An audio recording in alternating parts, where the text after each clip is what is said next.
Ok, pues vamos a hacer esta pequeña presentación y demostración de teoría o análisis de mecanismos en lo que le llamamos la ecuación de cierre de circuito. Vamos a ver las ecuaciones que nos sirven para describir los mecanismos, las ecuaciones básicas, y vamos a construir un pequeño mecanismo. De hecho, ahorita se los voy a mostrar. Las partes que tenemos son partes de cartón, pero nos van a servir para ejemplificar lo que queremos demostrar, ¿no? Entonces, bueno, soy yo, profesor Miguel Moctezuma. Soy catedrático, digamos, profesor del TC más normal. Y bueno, les vamos a poner esto. Voy a describir rápido la teoría y luego pasamos al mecanismo, ¿no? Entonces, nosotros sabemos de mecánica que el estudio de los vectores de diferencia de posición es algo abstracto, ¿no? Entonces generalmente necesitamos este sistema riguroso para el análisis de movimiento de sistemas mecánicos, ¿no? El rigor permite que la ciencia nos dé resultados correctos, ¿no? Sin ese rigor, bueno, estaríamos haciendo un poco guajes, ¿no? Pero los desarrollos tediosos no siempre son interesantes, a menos que conduzcan a una aplicación de la vida real, ¿no? Entonces, un ejemplo de aplicación de vectores de posición es el eslabonamiento de típicos de máquinas reales, que son los eslabonamientos de 4 barras, ¿no? Entonces, vamos a estudiar uno de ellos. Son mecanismos planos. Lo sacamos de un libro del Shigley de teoría de mecanismos, y como ven aquí, estas son la primera barra, bueno, la barra fija, que es esta base, luego es esta barra que va de A a B, y luego es esta palanca que nos sirve, digamos, para mover el mecanismo, y a la hora de que movemos esta palanca, en consecuencia gira esta. Ahorita lo van a ver más fácil en 3D o en la forma real. Y ahí está precisamente el mecanismo que había hecho de cartón, pero ahorita lo voy a pasar con estas otras barras que son un poquito más rígidas, ¿no? Aquí las tengo ya preparadas, ahorita se los voy a mostrar, ¿no? Y la descripción geométrica del mecanismo es una descripción rigurosa de la geometría, y los vectores de diferencia de posición y vectores de posición. En cada uno del mecanismo se definen, digamos, los eslabones que van desde de A a B, que por ejemplo es el primer punto que va de este punto A a este punto B. Luego aquí está este eslabón precisamente que es A a B. Luego que el eslabón que va de B a C, aquí lo tenemos, de B a C. Y el eslabón que va de C a D, que este es el que nos ayuda a cerrar la mordaza, ¿no? Entonces, con esos vectores de posición nosotros definimos nuestro mecanismo.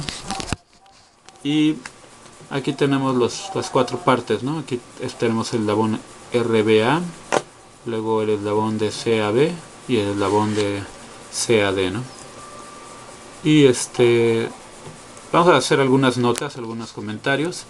Como nosotros sabemos, cada vector parece constante si nosotros nos montamos sobre el sistema de referencia, por ejemplo, de este eslabón, ¿no?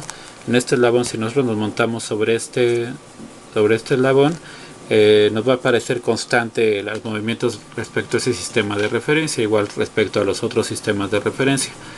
Entonces, las coordenadas entre los agujeros A1 y A2, que son entre el agujero A1 que va del mecanismo a A2, que sería en la barra que va a conectar con la otra parte del mecanismo. Esos otros mecanismos están en el mismo punto, entonces por tanto RA2A1 es igual a 0, porque ahí no hay ninguna distancia. Igual para B3 y B2, C4 y C3, que son los agujeros o articulaciones que conectan cada una de las barras, ¿no? Un pequeño accidente. Luego, el marco de referencia absoluta, usaremos un eslabón 1 como marco de referencia de las posiciones, que son aquellas definidas en relación a un observador en el sistema de coordenadas. Entonces, nuestro sistema de coordenadas está basado en esta base. Sobre esta base todos los movimientos son absolutos respecto a esta base, según Newton, porque según Einstein no hay ni posiciones absolutas ni tiempos absolutos, ahí todo es relativo, ¿no? Pero eso es un comercial de otro capítulo, ¿no? Ya después hablaremos sobre eso. Y por ejemplo, es una broma, por ejemplo la posición del agujero A2 en el eslabón 2 respecto al sistema de coordenadas 1 lo podemos localizar así: RA2 es igual a RA1 más la diferencia de posición de A2 a 1. Como se dan cuenta, este vale 0, entonces por tanto es igual a RA. Entonces la diferencia de posición entre este punto y el agujero del otro eslabón es 0. Por lo tanto es RA2 es igual a RA1 es igual a RA. Entonces de esta manera podemos empezar nuestra ecuación de cierre de circuito, que es lo que vamos a terminar, a encontrar. Y para encontrar la posición RB simplemente ejecuta una transferencia al otro extremo y tenemos RB es igual a RA más la diferencia de posición de BA, que es RBA. Entonces se dan cuenta, es muy sencillo y ya tenemos la posición de RB. Si queremos conectar al punto C, que ya es con la tercera parte, con esta que tenemos aquí, entonces simplemente hacemos RC es igual a RA, de hecho es igual a RB, pero RB es igual a RA más RBA más RCB, que es la diferencia de posición de C a B. Ya tenemos una ecuación un poquito más elaborada. Y finalmente, si para llegar a la posición del punto D en el mecanismo, tenemos RD es igual a RA más RBA más RCB más RDC. Entonces si se dan cuenta, ya llegamos a este punto. Fuimos a RB, luego a RC y ya llegamos a RD. Y ya tenemos esa ecuación. Si nosotros finalmente cerramos el circuito, es decir, tenemos este circuito y finalmente de D nos pasamos a A, entonces tendremos esta otra ecuación, que será RA es igual a RA, donde empezamos, o de hecho sería RD, pero bueno, RA más RBA más RCB más RDC, más la diferencia de posiciones que hay de A a D, que estaría aquí imaginariamente, ¿no? Y de esta ecuación se obtiene, como nosotros anulamos RA, nos da RBA más RCB más RDC más RDA, AD es igual a 0. Entonces se dan cuenta, esto es lo que buscábamos, la ecuación de cierre de circuito que se usa en mecanismos. Lo que nos dice es que hay un polígono cerrado, por decir, hay una ecuación que cierra el circuito y se le conoce como ecuación de cierre del circuito, en este caso para la mordaza, ¿no? Y expresa el hecho de que los vectores que constituyen el mecanismo constituyen un circuito cerrado, ¿no? Entonces hay un polígono constituido por esos vectores de diferencia de posición que deben mantenerse cerrado. Y aquí vemos las diferentes ecuaciones que fuimos planteando. Ahí tenemos para el primero RA es igual simplemente al mismo vector de posición RA. Para RB tenemos RB es igual a RA más RBA. Y finalmente RC es igual a RA más RBA más RCB. Y finalmente el último, ¿no? RD es igual a RA más RBA más RCB más RDC. Entonces se dan cuenta, eso es lo que obtuvimos de ecuación de cierre de circuito. Ahora vamos a hacer un poquito de manualidades. Aquí tengo mi mecanismo. Lo que voy a hacer es conectarle una de las barras, que es la que ya tengo aquí. Esta la vamos a conectar acá en una de las articulaciones, y para eso ya hicimos unos trabajos previos.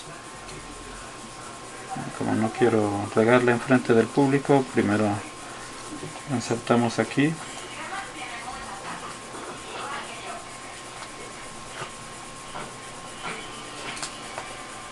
y ok, voilà, aquí está el primer eslabón.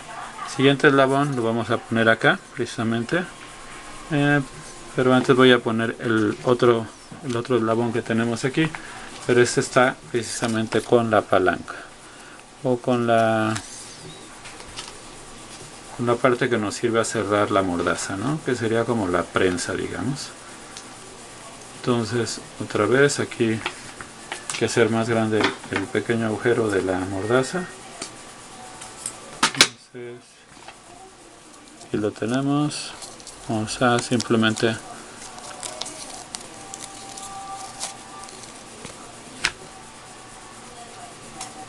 cerramos la mordaza. Ups.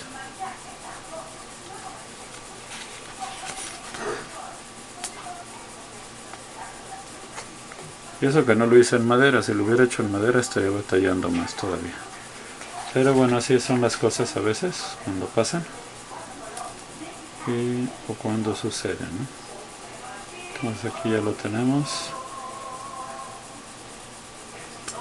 Si quieren, mientras pueden irse por unas palomitas o un refresco o un agua. Y bueno, aquí ya tenemos.